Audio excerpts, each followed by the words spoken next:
Chapter 1. The sea sparkled as the sunlight struck the deep blue water of the California coast. I rested peacefully on the soft sand, pressing my bright blue eyes shut as I drew in a deep, steady breath. The saltwater mist stung my nostrils as I breathed. "I miss you, Daddy," I said just above a whisper. I never knew when my father would come home. Working for the government, he is away most of the time. When his work draws him away, my brothers and I pull together to take care of each other and our home, but it's still not the same. I often wonder what it would be like to have a normal life in the traditional sense, with a mom and dad who are home, and kids who can just be kids. But not everyone has the same lot in life, and I have come to terms with that.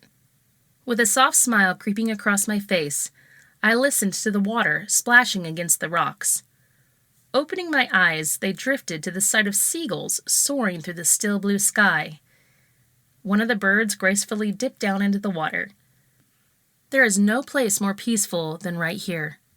No matter what was happening in life, the sea brought a sense of peace. Contentedly, I glanced down at my pink wristwatch. "Yikes," I gasped, scrambling to my feet. "I'm late for dinner. Jonathan hates it when I'm late. He's constantly worrying about me." My bare feet left marks in the sand as I skipped up the hill to the little brick house with navy blue shutters we called home. Hurrying into the living room, face flushed and trying to catch my breath, I was not surprised to find my brother Jamie casually sprawled across our old gray sofa, reading a sports magazine. Jamie, who is 16, was unlike the rest of us Grant kids in the way that his hair was brown instead of blonde. Daddy always said it came from our mother's side of the family.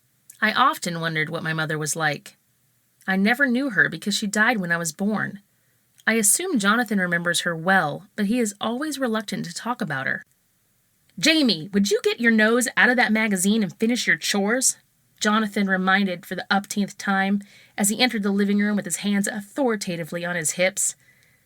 Jonathan had just turned 25, and although Jamie took on many responsibilities as well, the vast age difference clearly left the bulk of responsibility to Jonathan. Sometimes, Jonathan felt more like our father than our older brother. With shaggy blonde hair and deep blue eyes, Jonathan was a spitting image of our father, only slightly shorter. All right, I'm going." Jamie swung his gawky legs off the sofa, tossing the magazine on the coffee table as he left the room with a huff. Jonathan glanced in my direction, apparently noticing me standing there for the first time. His expression immediately softened. "Where have you been?" he asked, in the gentle tone he often used when speaking to me. "I was down by the beach." I was out there myself earlier. Beautiful day, isn't it?" I nodded, following him back into the kitchen where he had already started making dinner. Spaghetti. We frequently ate spaghetti at the Grant house. It's quick, hard to burn, and cheap. "Jonathan," I began as I climbed onto a stool and rested my arms on the island. My long golden pigtail braids fell forward, framing my still slightly flushed face. "Yes?" "I heard you talking to Daddy on the phone last night," I continued. Jonathan's eyebrows furrowed as his face creased into a deep frown. "You know how I feel about eavesdropping," he gently scolded. "When did Daddy say he'd be home?" I eagerly asked, ignoring his chide. "He didn't say." "When do you think he'll be home?" I asked, hopeful. He stopped what he was doing and propped his elbows on the island across from me. "I don't really know," he admitted, "but if he was to come home tonight, would you like him to see the table unset?" He playfully tugged at one of my braids. Teasingly rolling my eyes, I slid off the stool to begin setting the table. Jonathan is a journalist and thoroughly enjoys his job as a reporter at the local newspaper. Of course, I miss my father, but I cannot really complain because Jonathan takes good care of us. Even though we have our disagreements, like all siblings do, he's a good brother. "Hey, kiddo, you forgot the napkins," Jamie announced as he tossed a pile of paper napkins at me.